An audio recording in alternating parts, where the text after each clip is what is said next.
Bem, amigos, estamos aqui mais uma vez para um podcast, na realidade um bate-papo com grandes amigos. E o nosso mandato, um cast, está recebendo hoje aqui para falar um pouquinho sobre cibersegurança, sobre esse ambiente de rede, ambiente da internet, ambiente de nuvem. O Luiz Pinto, que é um grande conhecedor, profundo conhecedor, hoje responsável por estratégia da Amazon aí.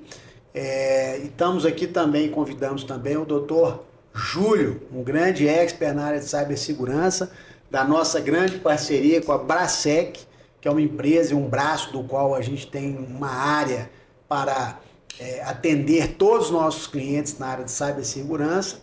Estamos aqui também com o nosso grande e ilustre doutor Cristiano Carneiro para esse bate-papo. Então eu queria agradecer a presença de cada um e agradecer sempre aí os nossos ouvintes, telespectadores que estão aí sempre nos mandando aí novas ideias de podcast, solicitações e que realmente tem sido um grande sucesso. Muito obrigado a todos vocês que têm acompanhado o nosso podcast. Eu queria começar e iniciar aqui o nosso bate-papo perguntando um pouquinho sobre a história, a carreira de sucesso hoje do Luiz, o Luiz Pinto, que é um grande amigo lá de longa data e que vai contar um pouquinho da história, daquilo que ele faz, para todo mundo ter conhecimento sobre a história, sobre o desenvolvimento profissional, empreendedor, enfim. Então, Luiz,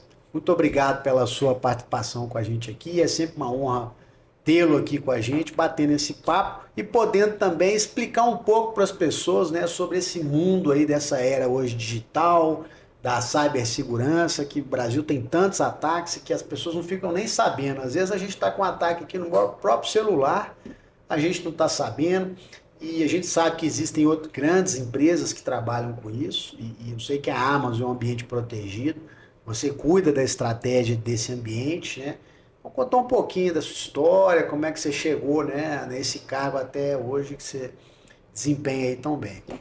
Bom, primeiro, obrigado pelo convite, tá, pessoal? É um prazer estar aqui com vocês. Bom, eu sempre estive na área de TI, Na verdade, se a gente analisar assim, desde a época de Santa Rita Sapucaí, da Escola Tec de Eletrônica, eu comecei esse interesse por TI com 15, 16 anos de idade. E você estudou lá? Estudei lá. Eu fiz a Escola Tec de Eletrônica lá. Santa Rita Sapucaí, que hoje, muita gente conhece como um dos polos de tecnologia no Brasil. E de lá eu volto, na verdade eu vim morar em BH, porque eu nasci em BH, mas minha família é toda de Divinópolis, do Divinópolis e Cláudio. Sim. Aí eu venho para cá e entro aí sim para fazer computação, E foi interessante porque, desde o início, nesses 33, quase 34 anos, eu tive a oportunidade de mesclar, fazer a universidade e trabalhar. Porque logo no início, das empresas que eu passei, que foram algumas, uma delas foi uma escola muito importante para mim, foi a Xerox. Então eu entrei lá com 22, 23 anos de idade, e aí eu não queria perder essa chance de trabalhar também. Aí eu acabei fazendo um curso à noite na Newton Paiva. Eu optei por mudar o meu curso para fazer, na época era tecnologia em processamento de dados. Se eu não me engano, na época a Xerox era um case de sucesso. Todo mundo queria trabalhar na Xerox. Tinha até um status, trabalho. Era uma empresa... É que a Xerox era assim, hoje eu já não acompanho tanto como acompanhei antes, mas a Xerox era uma escola muito forte na época no aspecto de vendas, de apoiar o negócio, como você aprender a trabalhar todo um ciclo de negociações com clientes em específico. Então, para mim, foi uma escola muito importante. E aí eu trabalhei lá, depois eu faço uma transição para uma empresa, sempre tentando assim, o que eu tenho que aprender de novo? Eu sempre tive isso comigo. Fui para a Fujitsu. Na Fujitsu eu fui trabalhar, porque na época da Xerox eu estava com a parte de impressão eletrônica, printing system, toda aquela parte mais voltada para gestão da informação no papel. Mas que loucura, Você já saiu de uma americana e fui para uma japonesa. Que loucura, Foi. Aí quando eu estava com, se eu não me engano, 26 para 27 anos, eu vou para a Fujitsu. A Fujitsu estava abrindo a estrutura, o escritório dela em Belo Horizonte, então era um mercado novo para a Fujitsu, né? E lá muito assim, essa parte de mainframe, a parte de armazenamento de dados, de storage, que era algo, como é que fala, novo, para mim podia até desconhecido. Aí depois eu volto para a própria Xerox em 2000, só que aí para um desafio totalmente, assim, eram 180 graus na minha cabeça, porque eles falaram para mim, Luiz, quero que você volte para a gente trabalhar com gestão eletrônica de documentos. Nossa, isso quanto? 2000. 2000. Que era o que ela chamava de Xerox Global Services. Era você vender toda aquela questão da documentação física num modelo digital. Poxa, tá? E aí foi interessante que a gente fez um projeto, era novo, implementar algo que não tinha essa... Só um parênteses, a Xerox, né, a Xerox, ela existe ainda, a empresa? Existe. Ainda é uma empresa assim, muito conceituada, né? Tem ainda assim, as soluções tanto do mundo físico de informação quanto digital. Evidentemente que hoje permeia muito mais o mundo digital, o mundo analógico, ou esse mundo físico tem cada vez mais, né? Perdido o espaço porque a gente fala da informação eletrônica.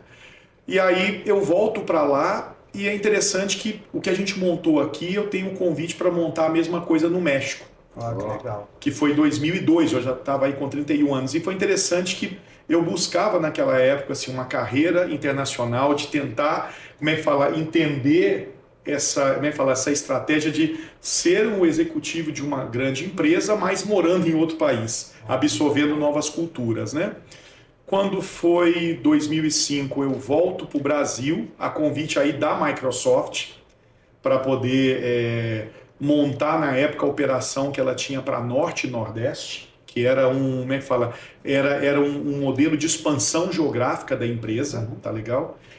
Então eu fui para lá, faço esse processo e quando é 2012, eu sou convidado pela mesma empresa, pela Microsoft, a ir para o Mas aí você tinha saído já da Xerox no México. Tinha. O México, assim, dentro da minha... Foi legal o México? Foi uma experiência. Conta a sua experiência, acho que vale muito a pena.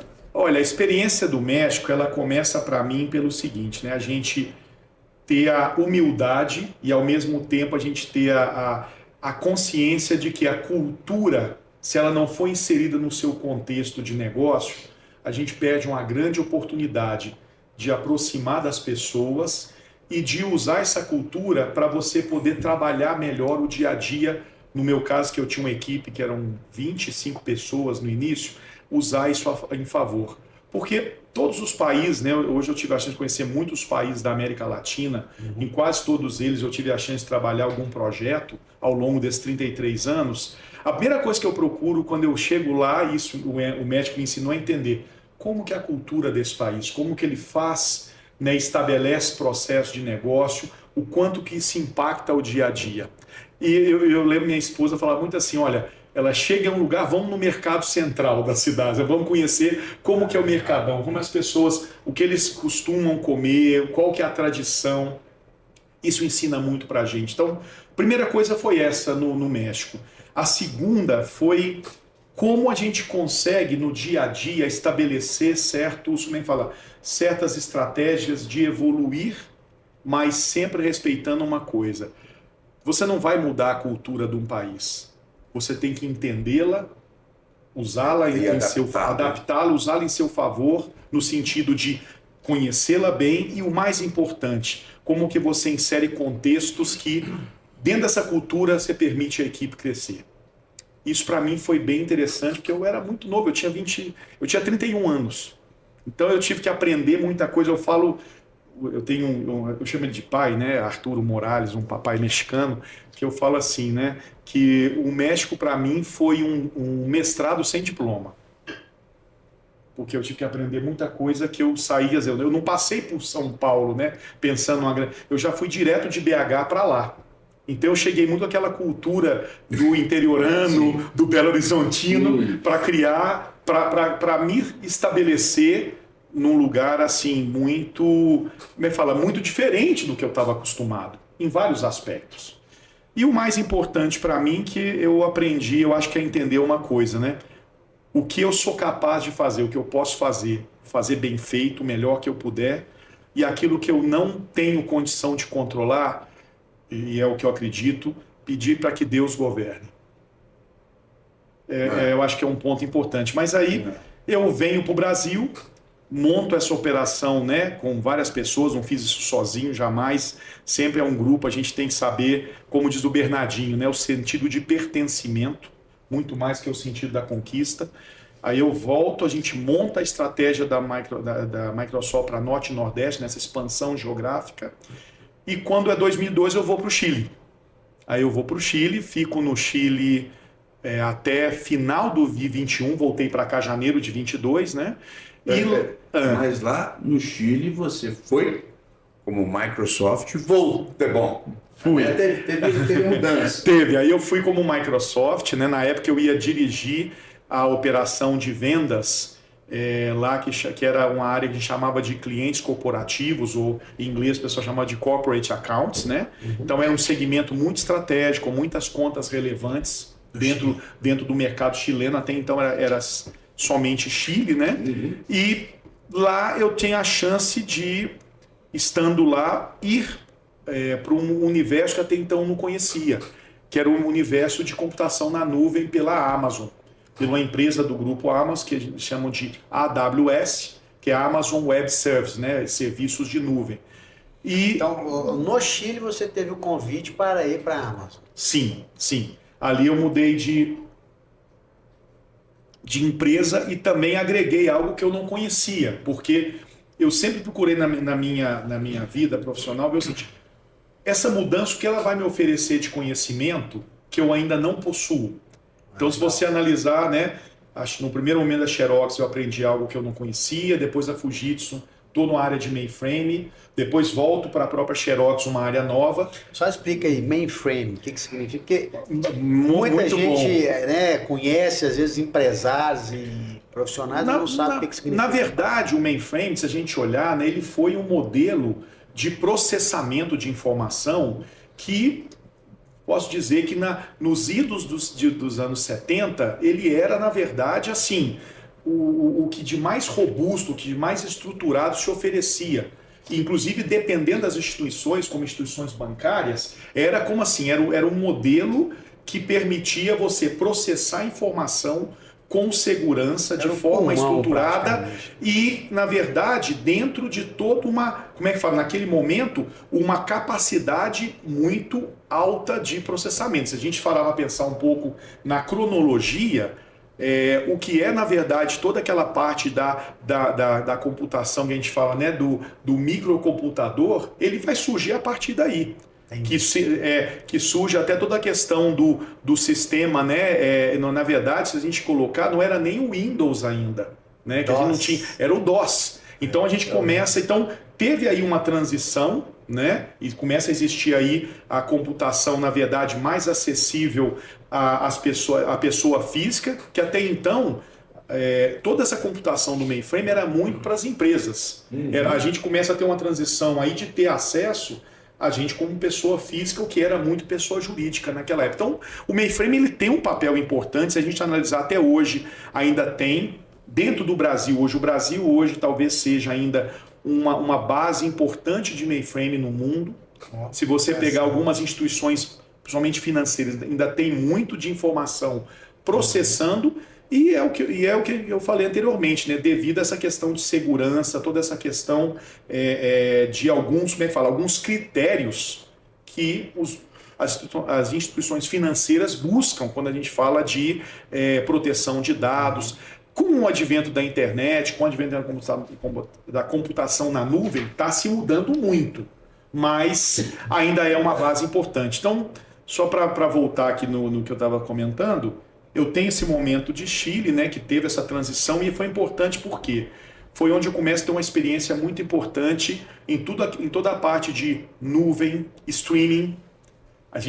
Quando a gente fala da streaming, né, que é exatamente você fazer essa transmissão, essa informação que você está vendo um jogo de futebol aqui no seu computador online, né, e vendo o que está acontecendo, isso é muito dessa comunicação, transmissão em streaming.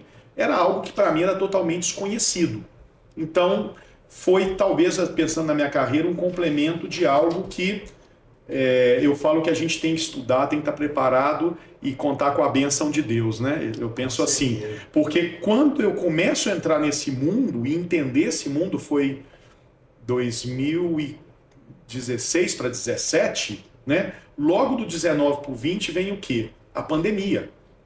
Então isso dá uma guinada muito grande, porque quando eu falava com os clientes, com os parceiros, era muito assim, mas é seguro, os meus dados estão na nuvem, mas estão aonde, né? Que tipo de critério de proteção você tem? Então tinha todo um processo de explicar para essas pessoas e tranquilizá-las que o ambiente de nuvem dava essa segurança até maior do que ele tinha num cenário que a gente chama local, ou num cenário aqui com ele que a gente chama de on-premise. Tá? Então, isso foi interessante, mas quando vem a pandemia, a preocupação virou outra. Ela assim, eu tenho que manter a minha empresa funcionando, metade da minha estrutura vai ficar dentro de casa, eu tenho que dar para ele condição de trabalhar dentro de casa como ele trabalha aqui na empresa. Então, passa a ter o critério de segurança, nunca saiu, sempre foi um critério, inclusive dentro da Amazon Web Services, um fator crítico, um fator primordial.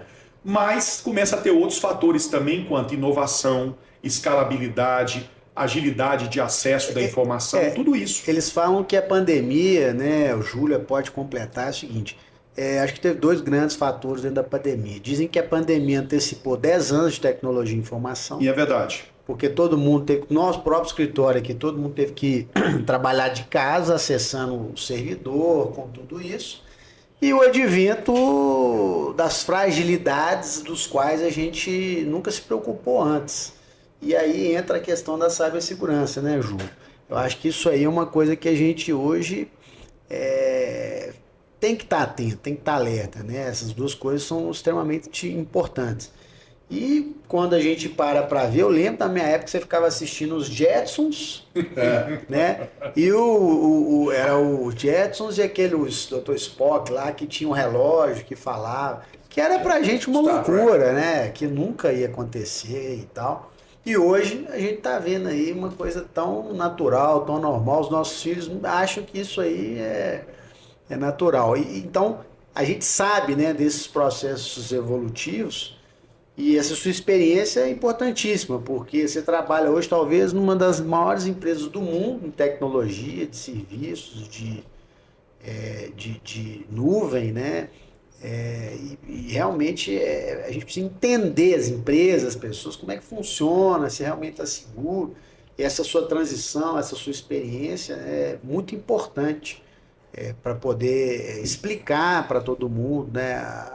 Essa tecnologia que veio e é uma coisa assim, veio para ficar, né? Não tem como voltar atrás, né? Na verdade, assim, a tecnologia hoje em nuvem, e sendo bem prático aqui, é um caminho sem retorno.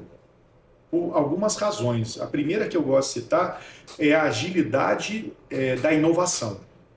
Porque imagina uma situação, imagina assim, a tua empresa, você fala, amanhã nós temos um feriado, você fala assim, poxa, eu tenho que estar com tudo funcionando na segunda-feira. E aí a gente fala, né?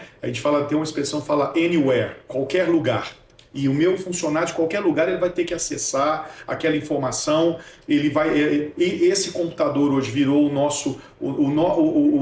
nosso PC da década de 70, 80, é isso aqui hoje. Tudo está aqui. E detalhe, com todos os critérios de segurança, né? Quando a gente fala, né, de baixar uma informação que você quer que ela esteja dentro de uma VPN, que é essa Virtual Network, né? Uhum. Que você possa baixar esses dados aqui, mas ter a certeza que ele não vai ser, de repente, clonado ou acessado, ou alguém tirar essa informação que é de um funcionário da tua empresa. Então, todos esses critérios hoje, quando você pensa em nuvem, você consegue montar isso em horas, em dias, o que você, num ambiente mais físico, presencial, que é o on-premise que eu falei, levaria meses. Até a começar pelo seguinte, eu tenho que trazer um servidor que tem tanto de processamento. Puxa, mas trazer isso para cá, eu estou falando em 60 dias. Então, essa agilidade é algo fundamental. O outro é o poder de escala. E melhor ainda, o poder de você pagar por aquilo que você está consumindo ou não. Vou te dar um exemplo muito claro. Imagina o seguinte, você pega o processamento de uma faculdade no final do ano com todo o processo de matrícula. Geralmente, esse processamento ele triplica, ele quintuplica e você tem que funcionar quase que num ambiente 24/7. Quando você compara com o dia a dia de uma escola. Então, esse pico quer dizer o seguinte, poxa, eu tenho que estar preparado para receber um pool de matrículas que vai acontecer numa janela de tempo, sei lá, de 1º de dezembro a 30 de dezembro. E depois ele volta para a normalidade. Então, o que acontece? Se você não tem hoje um ambiente de nuvem para escalar, você não consegue suportar isso. Você não consegue dar esse pico, suportar tudo isso e depois voltar para uma normalidade. Paga pelo... E você paga pelo... Então é muito aquela conceito do consumo que você tem hoje, por exemplo, da energia.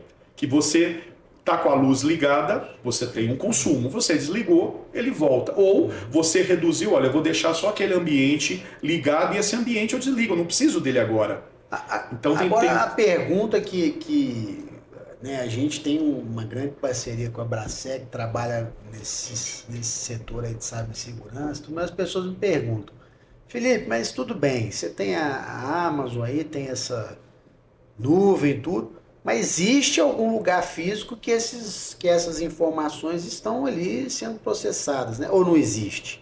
Porque você fala, ó, na realidade isso aí é um super servidor que tem lá nos Estados Unidos, enfim, que está processando tudo isso, que está alimentando, que está capacitando, que está guardando, ou não tem nada disso? Como é que né, uma pergunta que as pessoas sempre me fazem, né? Não, vamos lá, excelente pergunta a tua, tá? Cada empresa tem critérios. Uhum.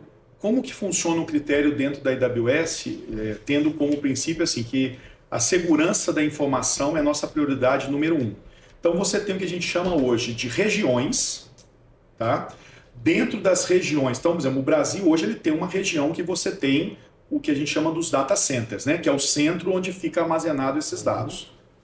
E você tem isso ao redor do mundo. Então, o conceito é, você tem os data centers, não, desculpa, você tem as regiões, dentro das regiões você tem as zonas de disponibilidades, tá?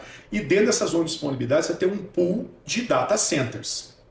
Então, o que isso quer dizer? Isso garante para você algumas situações. Por exemplo, a disponibilidade 24/7. Então, dentro daquela região, imagine que você tem zonas de disponibilidades e um pool de 3, 4, 5 data centers ali. E geralmente você tem uma estratégia de uma equidistância onde eu tenho uma aqui e sei lá, a 200 quilômetros eu tenho um outro. Faz uma redundância. Uma redundância para quê? Essas antenas de celular, mais ou menos, né? É um pouco diferente, mas o princípio exatamente é o quê? É o serviço não ser interrompido. Então, ou seja, se aqui eu tive alguma situação que por algum motivo interrompeu, eu tenho como fazer, a gente chama, né, do espelhamento daquela informação para que você possa continuar mas com o isso serviço. É um lugar físico. Não, e claro, você tem que ter um lugar físico, né, onde isso vai ser armazenado. Mas você não está necessariamente tendo que fazer isso, por exemplo, no Brasil. Você pode falar assim, olha, por alguma razão da configuração do modelo de negócio que você quer fazer, o modelo de segurança, eu vou ter uma base aqui e vou ter uma base, por exemplo, na Virgínia, nos Estados Unidos. Ou eu vou ter uma base em Frankfurt, na Alemanha. Então, o modelo funciona assim, onde você consegue ter essa operação continuada e você, na verdade, trabalhar a manutenção da informação disponível, independente de alguma situação que você tenha técnica aqui, que você tem que acionar outra de cá. E para todos esses serviços, mesmo que esteja tudo na nuvem, né, a gente precisa de Wi-Fi, de internet. Sim, você tem que... Se eu não tiver internet, a gente fala que você tem que ter o que a gente chama de... como é que fala? Essa estrutura de conexão, né, que a gente chama até de CDN, que é esse centro de rede, de network, que te permite conectar tudo isso, né? Então hoje, com certeza, você tem que ter como essa informação chegar até a última milha, vamos falar da pessoa física, que de repente, o meu filho que está conectado em casa, por exemplo, fazendo um trabalho de escola. Então você tem que ter, na verdade, o conceito de nuvem, ele permeia, ele tem que permear essas conexões também, né? Que na verdade te permite esse tráfego de dados, né? Que a gente fala tanto do download, que é a baixada dos dados que você está consultando e está trazendo para o seu computador, quanto o upload, que é aquilo que você de repente, você atualizou, fez alguma informação e está guardando de volta naquele repositório de nuvem que você criou. Entendi. Muito legal, bem interessante. E é uma coisa que a gente naturalmente hoje está usando, todo mundo está usando, de todas as classes sociais usa, porque a partir do momento que você tem ali um telefone, né, conectado, você está usando, né? Você quer um exemplo interessante isso aí? Assim, um exemplo simples, mas interessante. Quer ver? Quando teve a pandemia, você lembra que todos os restaurantes, não só no Brasil, estava no Chile na época também, foram obrigados a colocar o catálogo eletrônico com o cardápio, eletrônico com QR Code? Só um parênteses, você passou a pandemia no Chile? A parte mais complicada, sim, que foi... Na verdade, teve, né, o momento mais crítico foi 20 e 21, lembra? O 19 começou, mas o 20 foi aquele ano brutal. Eu estava lá na época. Então, assim, se você se lembrar, aí quando a gente começou a sair e ir para o restaurante, toda aquela questão do manuseio de alguns objetos, qual foram as primeiras coisas que eles implementaram para reabrir o restaurante? Tem que ter o cardápio eletrônico e você chegava com o seu iPhone, né, o seu fone, fazia, né, a leitura e abria a página. Isso. Então, assim, aí eu te faço a pergunta, você implementar tudo isso, fazer a troca ou fazer a alteração, né, dos cardápios de maneira constante, se você tem uma estrutura de nuvem para poder suportar, porque nós estamos falando aí de quantos mil restaurantes que tiveram que se adaptar a esse novo modelo. Milhares. E tem muitos que nem voltaram. Nem tem muitos que estão no digital e hoje tem clientes nossos aqui do escritório, tem restaurante e tudo, é tudo tablet. Sim. Na realidade você não tem... Você pode fazer o digital no cardápio, mas você chega lá, é tudo tablet, já sai o pedido, já sai a mesa, já tudo conectado, tudo... Então, assim, é um exemplo simples e se você pensar, é simples no conceito de tecnologia, mas sem alguns recursos, e o principal deles, computação na nuvem, você não implementava isso na velocidade e com a consistência que você precisava implementar, e como eu falei anteriormente, com a escalabilidade, porque se amanhã faz, eu tenho um restaurante aqui, aí eu tenho que abrir o outro que... Imagina Belo Horizonte, eu tenho um que está aqui na região onde nós estamos, do Belvedere, e agora eu tenho que abrir o do centro, agora eu vou colocar o da Pampulha para funcionar. É a questão seguinte, você vai talvez usar o mesmo conteúdo de informação, mas o que era acessado por 100 vai virar por 200, por 400, por 1000, como é que você suporta 1000 acessando de maneira simultânea a mesma informação? E aí que vem, dentro dessa quantidade de pessoas utilizando, eu queria fazer uma pergunta aí para o Júlio, né? Como é que faz? Como é que fica a segurança? A gente... É uma coisa que antigamente nós tivemos agora em Cuiabá, um delegado amigo nosso, até mandar um abraço para ele lá, que é o Olímpio, grande amigo nosso, delegado lá em Cuiabá. E a gente estava conversando, ele falou, Felipe, aqui tem três questões importantes. A primeira delas é que é muito calor, né? Então as pessoas não ficam transitando na rua, então você tem um baixo índice de assalto, a mão armada, enfim, ali, porque as pessoas não ficam transitando na rua. Segundo, né, porque está migrando, né, toda essa parte hoje os crimes estão se profissionalizando.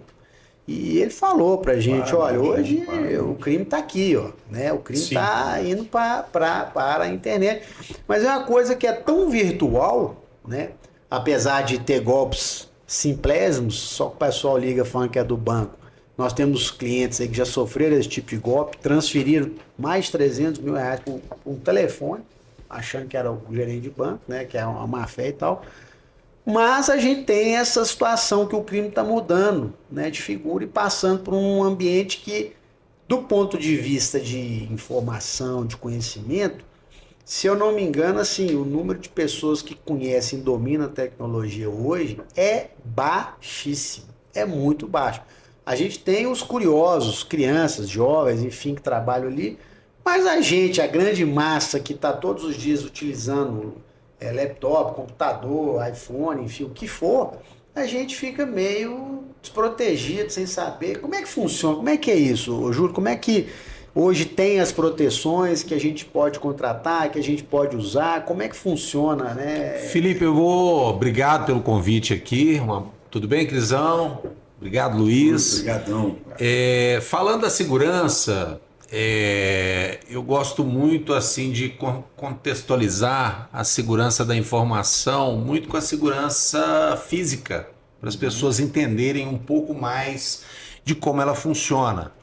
Então a gente brinca que na década de 80, os pais da gente deixavam o carro na porta com a chave na ignição, a carteira em cima do banco, né? Talvez 70, década de 70. E às vezes poderiam deixar ainda ali as compras no porta-mala enquanto tomavam café.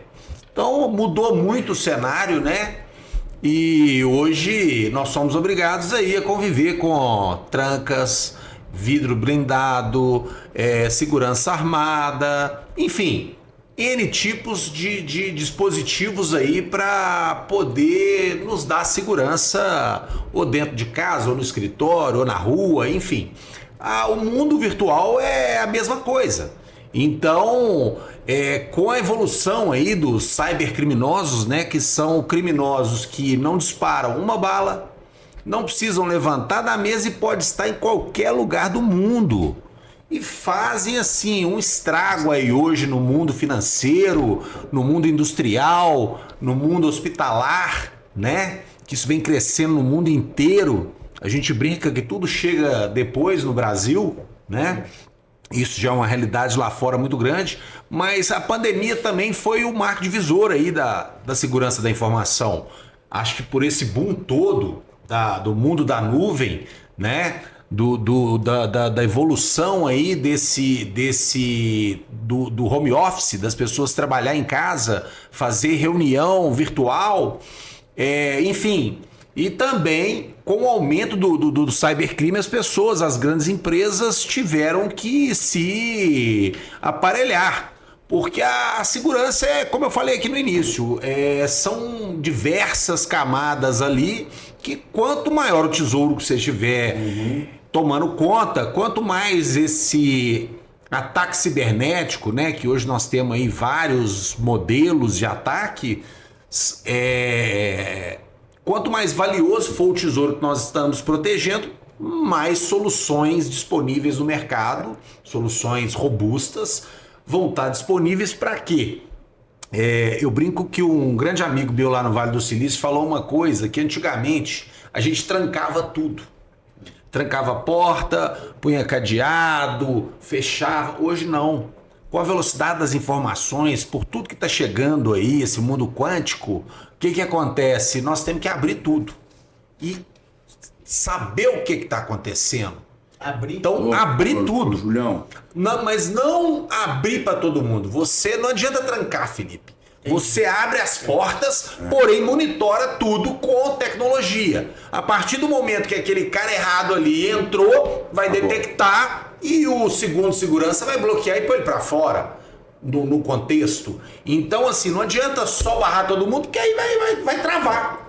Vai parar. O fluxo tem que rodar. O mundo hoje é interligado. E no mundo cibernético, mais louco ainda, o crime cibernético, ele é um crime intangível, não se calcula.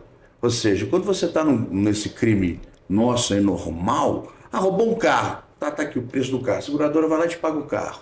Ok? Tá tudo certo. Agora, no cibernético, ou seja, do mundo nosso, da internet e tudo mais, você não tem como mensurar isso. Né? Ou seja, a necessidade do cybersecurity é maior ainda. Ô Cris, eu posso te dizer que, como já é uma realidade lá fora, nos Estados Unidos, por exemplo, isso é uma obrigação sua, para você estar vivo, para você existir, para você ter uma empresa em pé, você tem que ter cibersegurança e provar que você tem. Caso contrário, fecha a sua empresa.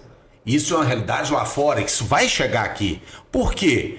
Dependendo do porte da empresa, ela tem milhares de dados sensíveis ali, de N pessoas, de N situações, que quando isso vaza e vai para aquele mundo que é muito interessante a gente falar aqui, que é o Dark Web, que é o submundo da internet, que é onde se acha de tudo, desde número de cartão de crédito, a senha de banco, a receita de coisa proibida, tudo de errado que você pensar, você acha lá. Pedofilia, como roubar um carro, enfim, qualquer coisa. Quer aprender a fazer coisa errada? Entra lá.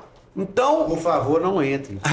cada dia temos que estar com as grandes empresas monitorando os conteúdos para ver se tem alguma coisa ali, monitorando acesso, né? Hoje nós temos comprovadamente aí que mais de 70% dos incidentes são provocados por pessoas, por seres humanos, né? Então, na nova realidade... Na realidade, não existe uma inteligência artificial do mal, não. Na realidade, pelo que você está falando, existe uma pessoa com intuitos malignos, má intenção, mas que vão às vezes... que dão comando para a inteligência artificial fazer alguma coisa errada. Pode ser, mas eu nem cheguei nessa parte da inteligência artificial, porque aí você já vai para um outro mundo. Mas hoje existem... O hacker, eles chamam isso de engenharia social. O cara começa a te mandar iscas, por exemplo, que água que você toma, que vinho que você está pesquisando, para qual país você quer viajar. Então você começa a falar perto das soluções ali, elas escutam, elas gravam o que você está te monitorando o tempo todo. Então chega para você uma bela promoção da passagem, que você ainda ganha o vinho que você está procurando. Sua secretária não sabe que aquilo é um fake. Quando ela clica para entender aquilo, sua rede já pode estar comprometida.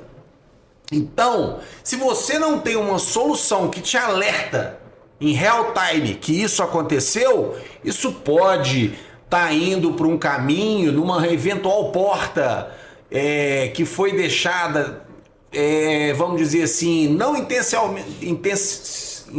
com a intenção de estar aberta, mas por um erro, e que ali dê caminho ao seu backup, a todo o seu tesouro da sua empresa ali, aonde pode estar criptografando, pedindo resgate, enfim, hoje eles brincam que inclusive existem a tríplice extorsão. O hacker te cobra para libertar o seu arquivo criptografado, para não vazar os seus dados e para não te denunciar no órgão regulador. Então ele não quer mais só criptografar simplesmente para atrapalhar a sua vida. É dinheiro. Então... Isso quando não tem algum tipo de tecnologia ou produto ou lançamento que ele quer roubar para concorrente, entre aspas, né? Sim. Que é hoje uma outra coisa que acontece Felipe, também. existem dois tipos de ataque cibernético. Um é automatizado. O cara joga o malware na rede ali e quem tiver despreparado cai na lacuga dele. Como a rede é muito grande, quando o cara joga isso aí, ele consegue angariar milhares de pessoas e isso gera uma receita absurda para ele, porque inclusive em alguns países é proibido de pagar resgate. Então hoje o Brasil está virando um grande alvo aí de resgate, porque aqui os caras, muitas empresas, né, temos que... grande parte aí eu quero acreditar que não tem essa atitude, que pagam resgate, que não é uma atitude correta. Você está alimentando o mercado negro, o mercado criminoso. Porque na hora que um cara sequestra alguém da sua família, se você paga, você está dando força para ele fazer outro sequestro. Então, alguns países você não pode estar usando isso mais. É proibido. É proibido. No Brasil, muita gente faz isso informalmente, né? Para poder ter de volta seus dados. Você não vai divulgar, vamos parar para pensar. As empresas não vão divulgar que elas tiveram um ataque, elas são vulneráveis porque os próprios clientes vão se sentir desprotegidos, né? Isso aí é uma outra coisa também que tem muitas empresas, grandes empresas, sofrendo ataque, não vão falar que sofreram, né? Mas isso também, né, Felipe? Isso aí é uma coisa particular de cada empresa, né? Eu acho que empresas que são hoje capital aberto e são obrigadas a relatar esse tipo de incidente. E também vai aí do tanto que esse incidente pode impactar no negócio. Eu sei de vários casos aqui, não vamos citar nenhuma empresa, nenhum órgão, nem nada, mas nós temos aí, depois eu posso contribuir com vocês aí, um relatório, né, da Agência de Segurança, onde estão os principais incidentes que aconteceram nos 3 últimos anos. Então estão lá imensas companhias que tiveram problemas de vazamento de dados. Isso é um arquivo público, né? Tá na internet. E isso vem crescendo a cada dia mais. Então, as empresas hoje têm que estar se preparando. E o grande problema no Brasil é o seguinte: as empresas ainda colocam cibersegurança como custo da empresa e não como investimento ou como área estratégia da empresa. Uma área de extrema importância. É o que nós falamos aqui. Eu sei de empresa no estado de Minas Gerais que ficou 15 dias parado. Deixou de faturar milhões. Sem conseguir emitir uma nota fiscal, sem conseguir fazer nada. Sabemos aí de alguns órgãos públicos aí também que tem. Bancos também ficaram parados, a gente até banco. A gente vê aí às vezes algum problema de instabilidade nos apps. Isso aí é algum problema que está tendo de incidente. Você pensar que uma operação igual um banco, né? Não vamos falar nome também, mas deixar uma instabilidade por um erro que não seja uma coisa grave, né? Porque ali você está perdendo milhões, transações, etc. e tal. Então, eu acho que esse mundo é um mundo que caminha junto, né? Com a inovação, com a TI. E que a cada dia vai ter um desafio maior aí. Só para finalizar, nós estamos vindo aí agora, já se fala muito na computação quântica, que é um novo desafio. Nós ainda não temos computadores ainda disponíveis para o mercado varejo comum.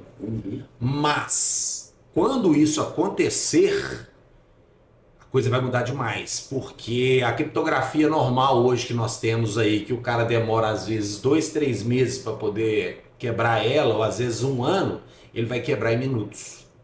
Então, nada vai servir de nada. Então, é o seguinte, o cara abre qualquer cofre. Então as coisas vão ter que andar na mesma velocidade. Então, as ferramentas vão mudar, como já estão, com grande parte delas já, as ferramentas mais robustas, com inteligência artificial, né? Então, automatizando suas ações, enfim. Fazer um resumo aqui dessa conversa breve que nós tivemos aqui, muito breve, singela. Na realidade, a gente tem que contratar uma boa cibersegurança, né? Acho que a Bracet fornece tudo isso para os clientes, né? E uma boa, um bom, entre aspas, não sei se poderia ser um servidor, mas um bom lugar para a gente ter as nossas informações, né? Se é que eu estou entendendo o que nós devemos nos fazer como... Precaver. Precaver, fazer e tratar tudo isso como investimento. Eu vejo muito isso. A gente participa de, às vezes, né, conselhos de empresa, clientes, enfim, que toda hora, na hora que bate esse assunto lá, o cliente fica assim, não... E é uma outra coisa muito curiosa. Às vezes eu fico vendo a empresa gastar fortuna com marketing e zero com segurança da informação, com rede, com nuvem. É totalmente um contrassenso. Porque não adianta fazer propaganda se você tiver um problema e não tiver nenhum produto para entregar. Você não consegue nem entregar o seu produto. E eu tenho reparado e visto, né, que o Brasil não ainda... está tão, vamos dizer assim, tão preocupado com essa situação. Né? É como se fosse assim, a gente está vindo o tsunami vir e não estamos nos preparando. Né? Eu vejo dentro do que a gente conversa e vejo que as empresas, a gente sempre está levando esse tema, porque é um tema hoje jurídico, então é um tema extremamente sensível dentro das empresas. Então a gente vê que tem muita informação, tem muita coisa, que é o que você falou, o atacante às vezes interno da empresa, Ele ficou Insider, magoado, leva- ele ficou com raiva ali da empresa, ou ele se desentendeu com o líder ou liderado, enfim. Felipe, eu vou te ele ser- leva aquilo ali e faz um estrago na Eu empresa. vou ser até mais maldoso. Hoje tem pessoas que são contratadas, às vezes ela é um funcionário da sua empresa, para poder te prejudicar na parte de cibersegurança. É o insider. Ele é igual existe no aeroporto, o traficante vai lá e assedia financeiramente o cara da mala, e aí ele coloca a droga na mala de um terceiro. Isso acontece hoje dentro de grandes corporações. O cara quer um segredo de uma montadora, um segredo de... Então ele pega um funcionário lá de dentro que já tem a credencial de acesso, já sabe aonde fica a informação e dali abre o caminho para o cybercrime.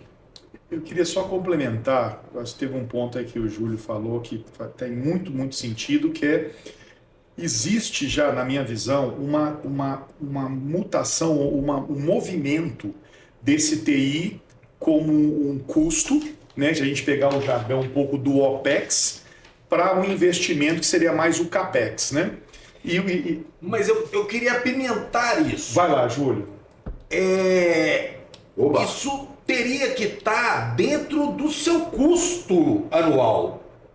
Ou do Como seu plano de investimento o seu anual. plano de De investimento investimento. anual. Isso não pode ser um investimento emergencial. Agora Isso você tem que ser chegou um no emergente, isso tem que ser um investimento constante. Vamos lá, eu vou pegar uma linha nessa questão sua, estou 100% de acordo e queria só complementar 2 pontos. Número 1, se a gente parar para pensar, qual foi um dos principais fatores que o pós-pandemia acelerou? Esse processo de transformação digital das empresas. Talvez uma das discussões que você mais vê é qual que é o plano de transformação digital? Como isso vai acontecer? E aí é um ponto interessante. Na minha volta para o Brasil, uma das coisas que eu fiz assim, moço, o que eu tenho que conhecer, onde eu quero crescer, eu acabei passando por um curso de conselho administrativo, ser parte de conselhos. Se você analisar hoje, atualmente as formações de conselho, ele pede no mínimo uma pessoa que tenha esse know-how de conhecimento, tecnologia aplicado ao negócio para poder garantir, como o Júlio colocou, esse plano continuado de investimento. E aí tem um ponto importante que é o seguinte, pessoal, para mim, segurança, além de ser uma prioridade, ela é uma prioridade, ela tem que ser, como eu falei anteriormente, né, dentro da Amazon Web Services, é a prioridade número 1 que a gente tem, ela tem que caminhar lado a lado com a inovação. Porque se você está trazendo um exemplo interessante, imagina você está trazendo toda uma estrutura de folha de pagamento para a nuvem. Você está modernizando essa aplicação, você está colocando talvez novas, como é que a gente chama de apps, né? Novas talvez aí, pontos de melhoria do acesso daquele cidadão ou daquele cliente a essa informação, mas se isso não vier associado à segurança, eu concordo com o que o Júlio falou, você está abrindo uma brecha para amanhã alguém fazer ações indevidas. E aí, como ele falou, ou você paralisa todo um processo de uma empresa, ou você permite uma ação nociva a um pool de clientes. Então, não dá para andar separado, entendeu? Segurança, inovação e transformação digital, para mim é uma equação que a gente pode falar assim, isso está contido nisso, que é parte disso e que leva para isso. E você acha que o Brasil está onde nesse caminho? Está no começo, está no meio? O que você acha que as empresas, as pessoas brasileiras, como é que você acha que nós estamos nos posicionando em relação a isso? Olha, Felipe, até vou pegar o que você falou, vou começar de uma frase que você disse. A pandemia nos ajudou a acelerar 10 anos. Então, assim, falar que o Brasil está hoje numa situação, por exemplo, como você vê os Estados Unidos... a gente, por exemplo, se você pega só o seguinte, que um país como os Estados Unidos investe em defesa cibernética, $1 trilhão. Exatamente, então já te dá uma noção exata de quem hoje, aliás, quais são os países que estão liderando isso. Só né? um complemento que você está falando para também dar uma pimentada. Eles estão falando que está definindo campanha presidencial. Olha que loucura.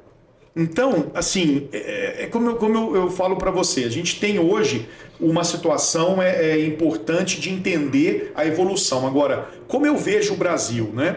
O Brasil ele não está num estágio neófito, não talvez é o país que esteja liderando com as melhores práticas, mas eu vejo o Brasil avançando rápido nesse caminho. Um ponto importante, se você parar para pensar, nós estamos falando aqui de quais dos setores são setores que mais buscam essa questão de proteção, né, segurança e estabelecer critérios, a gente chama até de guardrails, né, com a questão da segurança. Por exemplo, é o setor financeiro. Você tem várias empresas hoje que são já bancos, a gente chama de bancos digitais. Eu até faço uma pergunta para você. Quanto tempo tem que você não vai numa agência do seu banco, que você hoje é cliente, ou você tira dinheiro, como é que fala, em espécie? Tá tudo aqui, ó. Você paga tudo, inclusive assim... No final do dia a gente virou o caixa, né? Nós é que fazemos então, assim, tudo para empresa, para o banco. Hoje o seu cartão de crédito, na verdade, que loucura, né? Algumas pessoas ainda usam, eu mesmo ainda uso, mas na maioria das vezes você paga tudo por aqui. Então, assim, se você não tiver, se a sua aplicação que está aqui dentro do banco que você é cliente não tiver segura, não tiver esses critérios, puxa, já está abrindo um espaço tremendo, como o Júlio falou, para uma ação indevida. Eu escutei uma vez, teve uma pessoa que eu tive a honra e o prazer de conhecer, professor Silvio Meira, que é uma das pessoas hoje do César, lá em Pernambuco, né, do Centro, né, de Estudos do Recife. E ele falava uma coisa interessante, desde quando eu conheci em 2005, 2006, ele falou, olha, a inovação, a base, o pilar principal da inovação são pessoas que cada dia mais se capacitam a criar coisas novas e, evidentemente, tem recursos para tal. E essa pessoa pode tanto agir para o bem quanto agir para o mal. Então, da mesma forma que tem alguém protegendo para que isso não aconteça, tem alguém pensando como eu vou burlar isso aí. É um pouco o que o Júlio falou. Então hoje, infelizmente, a gente tem que estar antevendo e vem para mim, no meu entendimento, um novo momento agora com tudo que é de Generative AI, toda a questão de que a gente chama de machine learning, né, das máquinas de aprendizagem, tá? Da inteligência artificial. Vamos fazer só um comentário rápido aqui. Lembra daquele filme do Tom Cruise, Minority Report? Sim. Que ele está fazendo uma prevenção. Quanto tempo atrás esse filme passou? Quando a gente pensa em inteligência artificial, em você fazer toda uma questão de redes neurais, que você vai alimentando um sistema para pensar e prever ações, é o que nós estamos vivendo hoje. É toda a questão, nós estamos falando aí, dia a dia, da inteligência generativa. Eu tive a oportunidade em Boston agora, e voltei de Boston, a gente visitou, eu estive em Harvard, MIT, enfim, né? Poxa, realmente a gente vê quão atrasado nós estamos, né? Quão distante. E eu achava que a gente estava chegando pertinho, mas eles estão realmente muito na frente. E nós visitamos uma empresa lá que ele fala, ele é um dos desenvolvedores lá atrás do reconhecimento facial. E essa empresa reconhece um estádio de futebol em segundos. Todas as pessoas, o que elas estão fazendo, onde que elas estão, como que elas estão vestidas, pelo reconhecimento facial. E além de tudo, ainda consegue fazer todos os pagamentos através de reconhecimento facial. É claro que tem uma pergunta que a gente perguntou, mas ele falou, a pessoa autoriza porque ela quer entrar num estádio de futebol, quer assistir o jogo, enfim, NFL, basquete, o que seja. A 100 metros faz o reconhecimento facial, ela pode estar de máscara, luva, capacete, óculos, ele identifica que é aquela pessoa, consegue identificar, e você cadastra ali todos os seus meios de pagamento e com a sua face faz o pagamento. E ele mostrou não sei se era um sequestro, era um banco, mostrou lá uma pessoa que estava de óculos escuros, de boné, completamente diferente. E com a inteligência eles conseguiram identificar esse cara, era um bartender de um bar. Mas se você ver a foto dessa pessoa sendo um atendente que cometeu esse crime e assistir o vídeo que cometeu, você nunca falaria que é a mesma pessoa. Mesmo os investigadores da polícia achavam que o computador tinha errado. E investigaram até descobrir que tinha acertado. Então, realmente, é uma coisa assim... Agora, tem um ponto importante aí, pessoal, assim, que vai... O Júlio comentou um ponto interessante que a gente, quando fala de tecnologia, segurança, transformação digital, talvez a nossa mente já vai quase que de maneira instantânea à tecnologia. Puxa, que sistema eu vou usar? O que eu tenho que implementar? Que é importante. Quero deixar isso bem claro. Só que a gente tem que pensar em uma situação interessante. Quando você fala de transformação digital, você tem um tripé formado por pessoas, processos e tecnologia. Então, assim, em algumas projetos que eu tive a oportunidade de trabalhar na América Latina de transformação digital, eu achava interessante que, às vezes, essa pessoa chegava para mim e falava assim, Luiz, mas a gente tem aqui esse sistema de CRM, nós temos isso aqui, né, de análise aí, como é que fala, de faturamento, não sei o que, isso aqui vai... Eu falei, calma.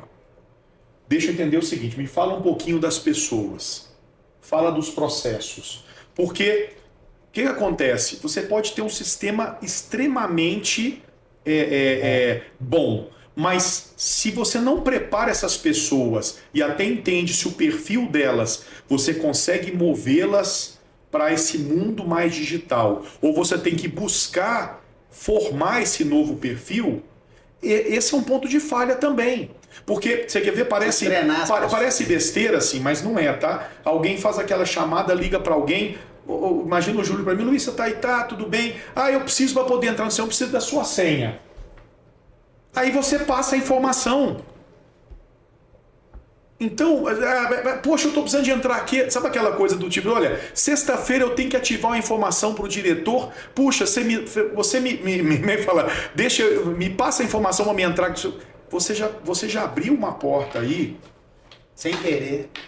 Então, essa questão de você preparar as pessoas e não só validar, de repente redefinir certos processos, porque quando você define processos, uma coisa que você estabelece são critérios de segurança naquele processo. Entendi. Né? Quando a gente fala assim, eu vou usar não pode passar informação no telefone. Ponto. Não, assim, gente, parece bem assim, mas quantas vezes você recebe do seu banco, nós não te pedimos a senha por telefone. Nunca a gente então tem vários, eu vou te mandar um e-mail para autentificar que é você. Ou melhor ainda, como o Júlio falou, eu vou fazer uma leitura para ver no seu facial ou na sua, vamos pegar até de novo o Minority Report, né, que a sua íris, se você é você. Então, existem critérios cada vez mais avançados de segurança física e lógica, mas a gente tem que preparar a população para isso, né? Nessa equação, treiná-la, prepará-la, entender, existe a transformação digital, ela tem um processo educacional de pessoas importantíssimo, e às vezes as pessoas não dão a devida atenção para isso.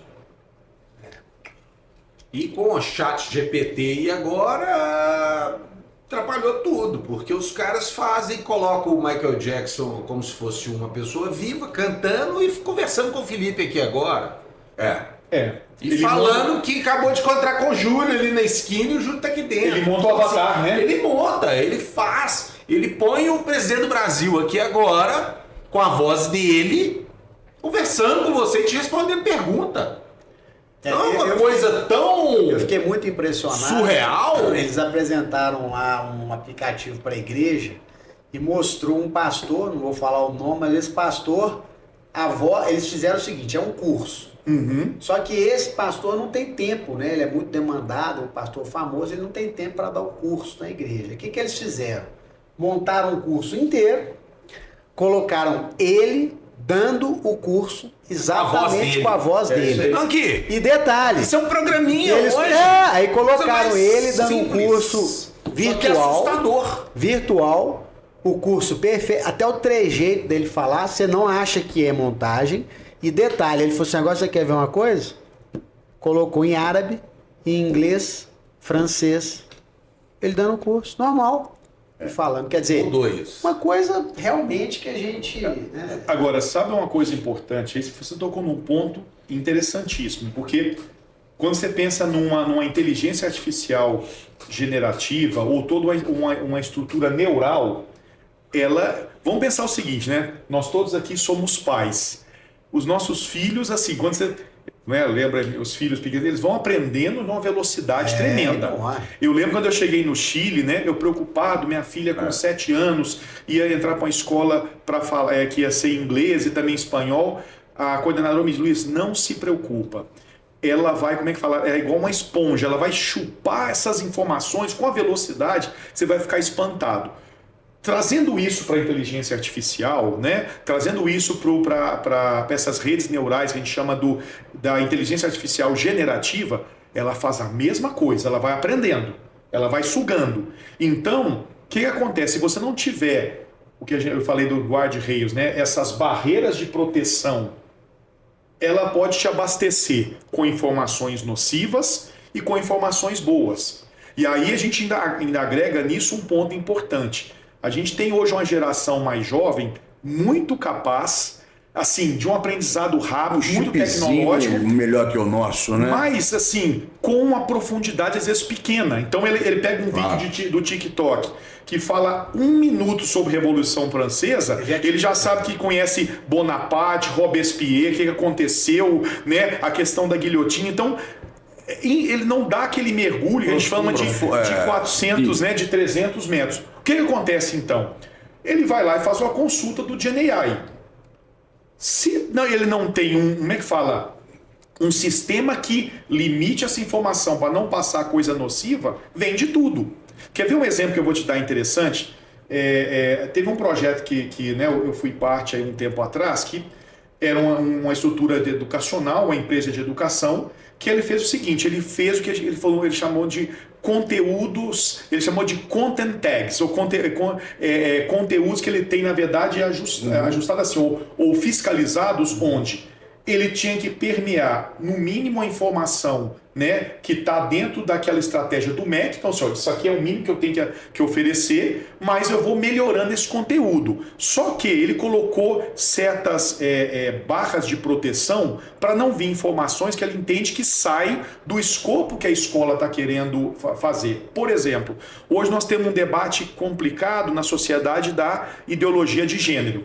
Então, se o professor quer explicar algo que tem a ver mais com o contexto mais acadêmico, ok. Se ele entra numa linha que já permeia algo que inclusive fere até o processo educacional, se o sistema não estiver preparado para conter isso, vai vir de tudo. Ou por exemplo, eu quero entender como é que eu pego materiais químicos e faço uma bomba. Ele fala: opa, peraí, isso aqui não.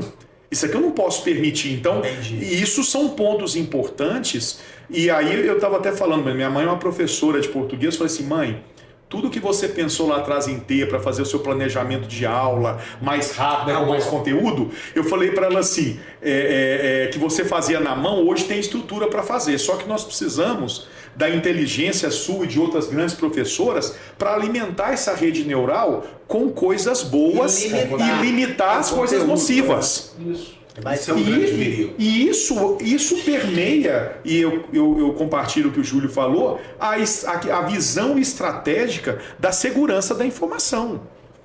Então, não dá para você andar isolado e não dá para ser algo, como o Júlio falou, não, isso é um custo. Cara, isso é um investimento estratégico hoje.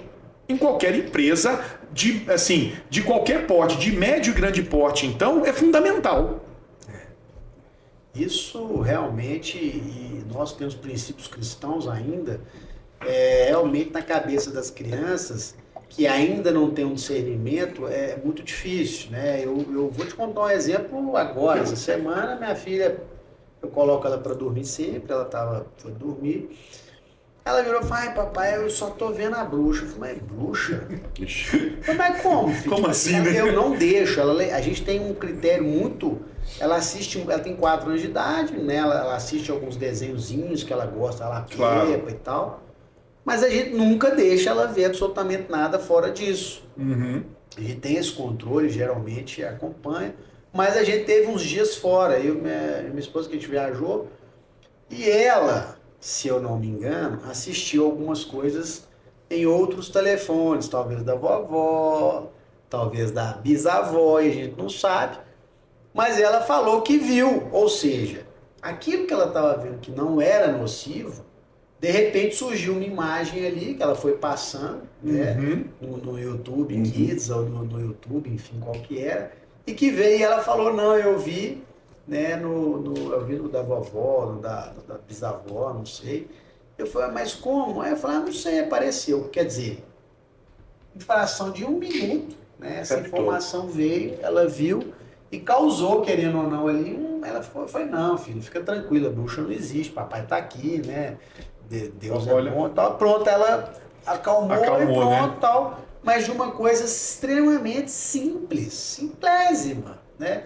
De um canal de comunicação que ela estava vendo e ver uma coisa, né? Mas, bom, dentro de tudo que a gente falou, eu sei que a gente poderia ficar aqui, né? Horas e horas. E horas. Conteúdo aqui, não falta, né? Eu acho que essa é a primeira da série, né? Que a gente vai fazer aqui, de muitos ainda.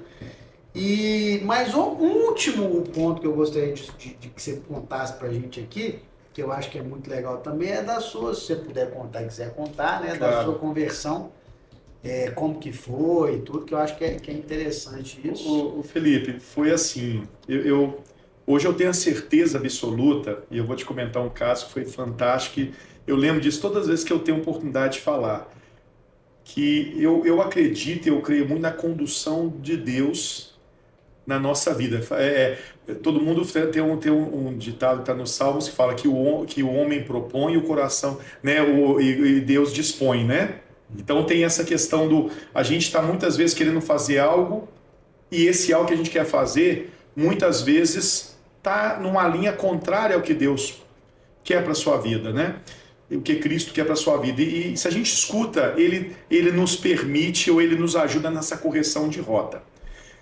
A minha conversão foi interessante pelo seguinte, quando eu casei com a Carolina, a gente, né, começou a ter, né, formar a nossa família, ela começou a ir para a igreja, aqui no Brasil.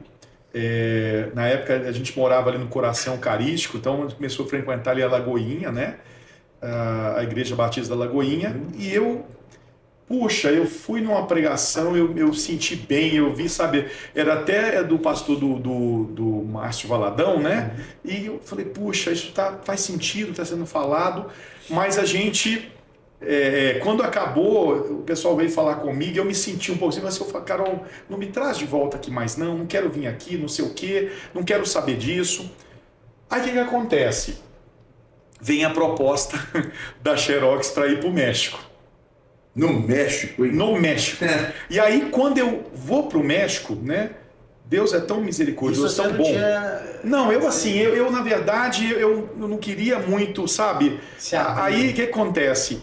Quem vai comigo era para ir, na verdade, um grupo maior. De repente, o diretor decide para levar 2 brasileiros para dirigirem áreas que seriam complementares no projeto, tá? E vou eu e um amigo que eu tenho muito carinho, Marcelo Palmieri, que ele já era cristão da Igreja Batista de Niterói, no Rio de Janeiro. E eu conhecia da época de Xerox. Mas não tinha tanto contato.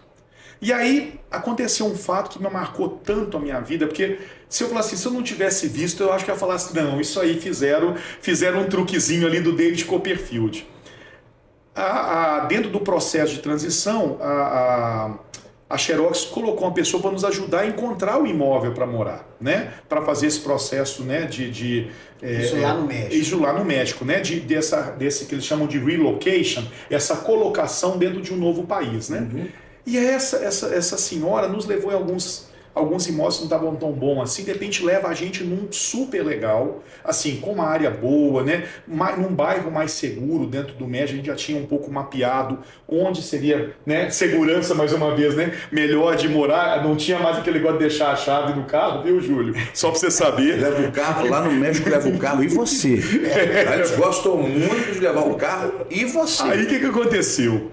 Fomos nesse lugar, e aí eu falei pro Marcelo, segura um pouco, ele era do tamanho do Crisão, alta, né? Eu falei assim, segura um pouco essa corretora, deixa eu falar com essa senhora, lembro como se fosse a dona Blanca Ramírez, deixa eu falar com ela sozinho para explicar. E naquele nosso espírito de Xerox, né, eu vou negociar, me dar um desconto, eu falei desse jeito para ela, dona Blanca, eu gostei do apartamento, eu acho que tem é o que a gente estava procurando, é um bairro mais tranquilo, mas eu vou falar uma coisa para a senhora, eu preciso que esse casal, a gente mora perto. Por quê? Porque eu vou trabalhar e ele também, as nossas esposas vão estar sozinhas. Então, uma vai ser um pouco o apoio da outra nesse período de transição, né? E aí, o que aconteceu? Dessa forma, como eu vou te falar, ela fala assim, dá um minuto que eu vou perguntar ao pessoal aqui do condomínio. Ela abre a porta, lembro como se fosse apartamento 404, estava sendo a menina do 401 aqui. Ela fala, você sabe de alguém que quer alugar um apartamento aqui? Aí ela fala assim, o meu marido recebeu uma proposta para ir para Renault, em Paris, né, para morar na França, e eu vou colocar agora, eu estou indo agora para colocar o apartamento no anúncio. Conclusão, nós moramos um do lado do outro, ficou uma família, a gente super amigo, eles já estavam convertidos, passamos a estudar a Bíblia, Juntos lá. Juntos, né? Ele nos convidava. Era aquela coisa, batia na parede, assim, a boia tá pronta, veio. E com isso, né? Fui criando como é que fala? Esse interesse, esse despertar. E aí, junho de 2003, eu e a Carolina nos batizamos juntos. E para fechar, uma coisa que foi muito interessante. Hoje eu entendo. Naquele momento eu não percebi um comentário. E outra coisa importante. Um dos diretores na época da Xerox de marketing, Arturo Morales, que eu me chamo do meu papai mexicano, ele era dessa igreja. Então, assim... vocês frequentaram a igreja lá no México? Lá no México. A gente se batizou lá, começamos a frequentar. Legal. E ele que convidou vocês para... Ele, assim, na verdade, ele convidou o Marcelo e o Marcelo vivia me convidando e eu... Como diz, né? E eu fazendo, quando a gente fala em espanhol, um rechaço. E eu, não, hoje não dá, eu vou fazer tal coisa, cheio de desculpas, né? Mas é o que eu falo, né? Um livro que eu li que mudou muito a minha vida foi Uma Vida com Propósito, do Rick Warren. E aí tem uma coisa muito interessante. Toma cuidado para não dizer não às oportunidades que Deus te dá. Eu tinha acabado de me converter, tá? Aí o que aconteceu? O pastor, lembro direitinho, Rafael Pola, vira para mim assim, Luiz, o México é uma São Paulo, gente. Assim, às vezes você mora no Morumbi, para você chegar na freguesia do Ó, toma tempo, entendeu? Né? Então, o que acontece? Ele falou assim, tem uma família perto da sua casa que eu quero que você dê aula de escola, dê aula para eles do livro do Rick Warren, Uma Vida com Propósito. E eu falei, aí é que negócio. Eu me lembrei depois da história de Moisés falando não para Deus, quando Deus... Não estou fazendo comparação nenhuma, por favor, é só lembrando as negativas, tá? Ele falou assim, eu falei, pastor, o senhor deve estar louco. O meu espanhol é péssimo. Eu não tenho assim, escala outro, pô, chama aquele, eu gosto muito de futebol, chama o Gualtemo Blanco aí para poder bater o pênalti, pô, eu não. Mas conclusão, né? Depois eu fui pensando, Palmeiras, aceitei. E eu fui começar a dar aula e assim, e para honra e glória de Deus, né, em nome de Cristo, eu vi muita gente daquela família ser chamada por Deus e se batizar. Então assim, foi um negócio que mexeu muito com a minha vida. Tanto, eu falei isso pro Crisão, uma das coisas que eu mais gosto na igreja é a questão da escola bíblica. Porque... isso é fundamento, é igual nós estamos aqui, né? O Júlio apresentou uma experiência vasta em segurança. Isso não é de um dia para outro, você vai aprendendo, você vai caminhando, e esse caminhar vai te dando certas musculaturas, principalmente na questão espiritual, quando a gente pensa assim, sabe, de perseverança, de resiliência, e o mais importante, né? Fé. E como diz Paulo, né? Em Romanos, até a fé é um dom de Deus. A fé não é nossa, assim. Então até isso é um presente maravilhoso que Deus nos dá. Então isso para mim mexeu muito comigo. Tanto é que desde então a gente segue, né? Eu hoje estou na igreja presbiteriana, mas assim, o que eu falo muitas vezes, gente, vamos nos unir pelas igualdades e não nos repelir pelas, às vezes, algumas diferenças de uma igreja para outra. E para mim, o pilar é Cristo. É cristocêntrico, quer dizer, então assim, o mesmo Cristo que está te guiando na igreja batista é o que está te guiando na presbiteriana, é o que inclusive, vamos ser bem claros, é o da católica. Porque todos nós, quer dizer, evangélicos é aquele que crê no O evangelho. próprio Cristo falou sobre a passagem do bom samaritano, que não era nada e fez uma ação muito melhor que o cristão. Então, assim, está aberto, né? E aí, para fechar aqui, se Cristo, e ele é capaz de tudo, é capaz de transformar um perseguidor da igreja como Paulo e fazer dele o grande homem inspirado por Deus, que sempre Deus é o centro, Cristo é o centro, que levou o evangelho àquele mundo conhecido, né? Que naquela época, assim, Roma era uma cidade de mais de 1 milhão de habitantes. Então imagina, era o centro do mundo, levar também para o centro, olha que coisa louca, para o centro, primeiro ele leva para o centro cultural daquela época, que era a Grécia. Roma tinha um poderio militar e arquitetônico, né? A questão dos arcos feitos pelos etruscos, enorme. Mas quem era o centro intelectual? Era Atenas, era a Grécia. Então ele faz Paulo viajar 3 vezes cobrindo aquela região, para a 4ª viagem ele parar em Roma e tem todo o processo, né? Aí dele ali evangelizando e depois a morte, né? De Paulo, né? A decapitação de Paulo. Mas onde eu quero chegar com isso? A gente tem que pedir, né? Eu tenho uma coisa que eu gosto muito, que fala assim, que todo dia eu procuro pelo menos tentar fazer isso, pedir a Deus para sondar o meu coração e para abri-lo para ser transformado por Ele.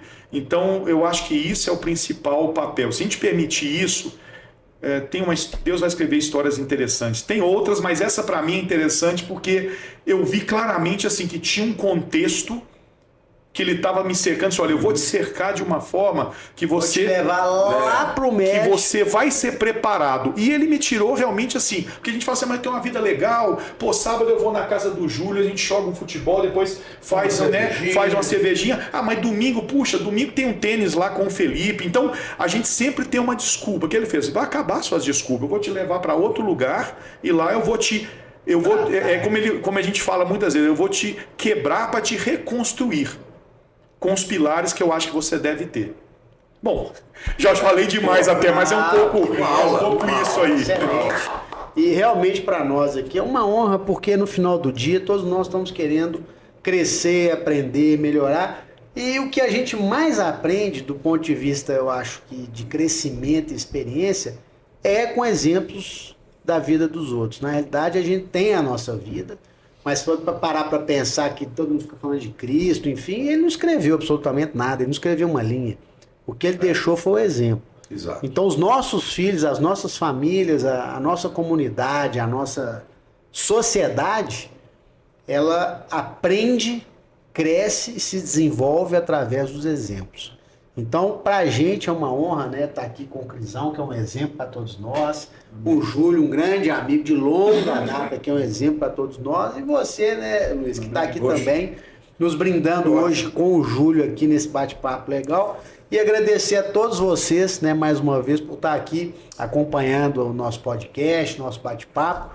E que se você tiver aí alguma ideia, alguma sugestão, né, traga a sua ideia, a sua sugestão, que a gente vai estar aqui batendo papo, conversando e trazendo novidades, informações, e que a gente possa realmente ter aí um podcast abençoado, que Deus abençoe você, sua vida, sua casa, e que tudo que a gente falou aqui possa ser muito útil, né, para todos vocês que estão assistindo e para a gente aqui, que é uma honra, sempre uma honra. Certo. E se precisar de informação e contratar os serviços, né, tá aqui o Luiz, que pode nos passar as informações, está aqui o Júlio, que pode passar as informações também da Brasec, de Cibersegurança, enfim, tudo aqui que você precisa, e a gente está à disposição. Muito obrigado a todos. Obrigado, gente. Obrigado. Obrigado pelo convite mais uma vez. Um abraço. Um abraço, pessoal. Muito obrigado, viu? Muito obrigado. Deus abençoe a todos nós aí. Amém.